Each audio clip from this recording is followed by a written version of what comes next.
গায়ানার বিপক্ষে ৩২ রানের পরাজয়ে global super লিগের টানা দ্বিতীয় আসরে কিন্তু শিরোপা অর্জন হলো না রংপুর রাইডার্সের।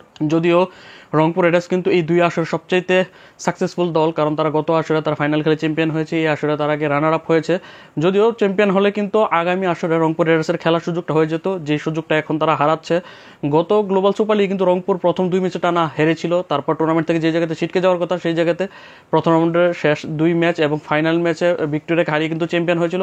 এবছর উল্টোটা ঘটেছে, প্রথম 3 ম্যাচ টানা ভালোভাবে জিতেছে, তারপর চতুর্থ ম্যাচটা কিন্তু হেরিয়ে গিয়েছিল যদি বৃষ্টি বাগড়া না দিত, এবং ফাইনাল ম্যাচেও কিন্তু গায়ানার বিপক্ষে কিন্তু 32 রানে হেরে কিন্তু তারা টুর্নামেন্টটা শেষ করেছে।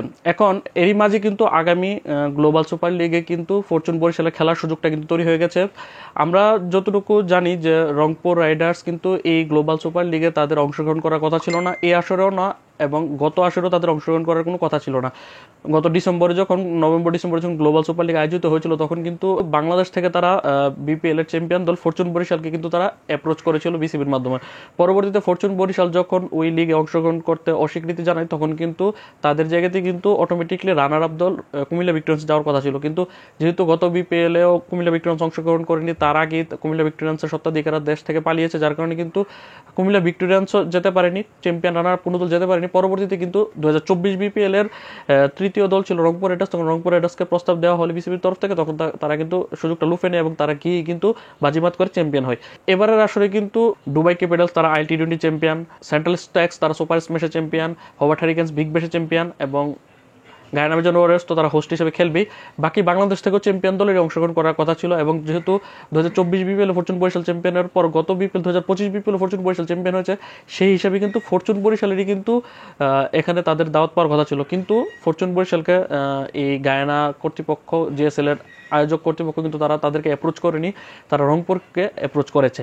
তার পেছনে দুইটা কারণ হতে পারে। একটা হচ্ছে যে আয়োজক দেশ যে কোনো দেশে যে কোনো দলকে তারা অ্যাপ্রোচ করতে পারবে, এটা তাদের ইচ্ছা, তারা যে কাউকে নিতে পারে, যেরকমটা গত গ্লোবাল সুপার লিগে কিন্তু আমরা দেখেছি যে হ্যাম্পশায়ার হকস এবং ভিক্টোরিয়া ক্লাবের মতো দলগুলো এসেছিল, সেই হিসেবে এবার রংপুরকে তারা অ্যাপ্রোচ করেছে। আবার আরেকটা এটা হতে পারে যে সর্বশেষ গ্লোবাল সুপার লিগের অর্থাৎ প্রথম গ্লোবাল সুপার লিগের আসরে রংপুর রাইডার্স যেহেতু চ্যাম্পিয়ন হয়েছে, এবং যেহেতু গ্লোবাল সুপার লিগের প্রথম আসরে চ্যাম্পিয়নকে ছাড়া টুর্নামেন্ট আয়োজন করাটা সৌন্দর্য দেখায় না, যার কারণে হয়তো তারা রংপুর রাইডার্সকে অ্যাপ্রোচ করেছে। যদিও রংপুর রাইডার্সের মালিক এটা জানিয়েছে যে এটা শুধুমাত্র একটা ইনভিটেশন টুর্নামেন্ট, যার কারণে কিন্তু যাকে ইনভিটেশন দেওয়া হবে তারাই কিন্তু অংশগ্রহণ করবে।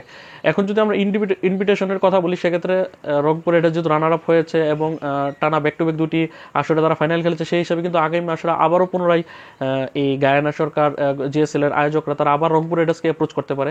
আর যদি তারা চ্যাম্পিয়ন টিমকে নিয়ে যদি গ্লোবাল সুপার লিগ আয়োজনের জন্য তারা ইচ্ছা পোষণ করে, সেক্ষেত্রে আগামী বিপিএলে যে দলটা চ্যাম্পিয়ন হবে, অর্থাৎ আগামী এবছর শেষের দিকে যে বিপিএলটা হবে ডিসেম্বর জানুয়ারিতে, সেই বিপিএলে যে দল চ্যাম্পিয়ন হবে তাদেরকে অ্যাপ্রোচ করবে যদি তারা চ্যাম্পিয়ন টিমগুলোকে তারা দাওয়াত দেয়। সেক্ষেত্রে ফরচুন বরিশালের গ্লোবাল সুপার লিগে যদি খেলতে হয় তাহলে কিন্তু ফরচুন বরিশালকে আগামী বিপিএল কিন্তু তাদের চ্যাম্পিয়ন হতে হবে।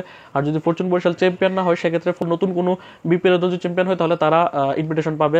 অথবা যদি রংপুর রাইডার্সের সুযোগ কিন্তু একদম শেষ হয়ে যায়নি, রংপুর রাইডার্স ঠিক আছে তারা এবারে গ্লোবাল সুপার লিগে তারা চ্যাম্পিয়ন হতে পারেনি, কিন্তু যদি তারা বিপিএল এ চ্যাম্পিয়ন হতে পারে তাহলে আবারও পুনরায় তারা গ্লোবাল সুপার লিগে খেলতে পারবে। অর্থাৎ রংপুর রাইডার্স এই গ্লোবাল সুপার লিগে ফাইনালি হেরে যাওয়াতে কিন্তু রংপুর রাইডার্স সবার দরজাটা খুলে গেছে, যেটা আগে এরকম ছিল যে যদি রংপুর রাইডার্স চ্যাম্পিয়ন হতো আবারও পুনরায় রংপুর রাইডার্সকে তারা অ্যাপ্রোচ করতো, তখন ওই বিপিএল এর চ্যাম্পিয়ন কোন দল সেটা আসলে ম্যাটার করতো না। সেই হিসাবে এখন রংপুর রাইডার্স হেরে যাওয়াতে আসন্ন গ্লোবাল সুপার লিগে রংপুর রাইডার্স এর সুযোগ রয়েছে যদি তারা বিপিএল চ্যাম্পিয়ন হতে পারে, ফরচুন বরিশাল যদি চ্যাম্পিয়ন হতে পারে তাদেরও সুযোগ রয়েছে, এবং নতুন কোনো দল যদি চ্যাম্পিয়ন হতে পারে তাদেরও কিন্তু সুযোগ রয়েছে। পরবর্তী বিপিএল এর পরে আবার যদি একই সময়ে যদি এই জুলাই মাসে যদি গ্লোবাল সুপার লিগ আয়োজিত হয়, সেক্ষেত্রে কিন্তু নেক্সট বিপিএল এর পরই বলা যাবে। এখন একটা সংখ্যা রয়েছে যে ডিসেম্বর জানুয়ারি থেকে আদৌ বিপিএল আয়োজন হবে কিনা। যদি সেটা সঠিক মে মাসেও বিপিএল আয়োজিত হয়, তারপরেও কিন্তু গ্লোবাল সুপার লিগ মে মাসের পরই আয়োজিত হবে, অর্থাৎ জুলাই আগস্টে আয়োজিত হবে। সেক্ষেত্রে কিন্তু জুলাই বিপিএল এর চ্যাম্পিয়ন দলকে যদি অ্যাপ্রোচ করা হয়, সেক্ষেত্রে সেটা রংপুর রাইডার্স চ্যাম্পিয়ন হলে যেতে পারবে, সেটা ফরচুন বরিশাল চ্যাম্পিয়ন হলে যেতে পারবে, সেটা যদি অন্য কোনো বিপিএল এর দল চ্যাম্পিয়ন সেটা তারাও যেতে পারবে। আর যদি জিএসএল যেটা শুরুতে বললাম যে জিএসএল কর্তৃপক্ষ যদি চায় যে তারা যেহেতু back to back Rangpur Riders final খেলেছে, তারা বিপিএল এ কোন দল চ্যাম্পিয়ন হলে সেটা তোয়াক্কা না করে যদি তারা রংপুর রাইডার্সকে ইনভিটেশন করে, তাহলে এখানেও কিন্তু কিছু করার নেই, কারণ এটার পেছনে কিন্তু আইসিসি কোনো রুলস ধরে দেয়নি, কারণ তারা যে দেশের যাকে ইনভিটেশন পাঠাক না কেন তারাই খেলবে, এটা সম্পূর্ণ ডিপেন্ড করে জিএসএল এর আয়োজকদের উপর।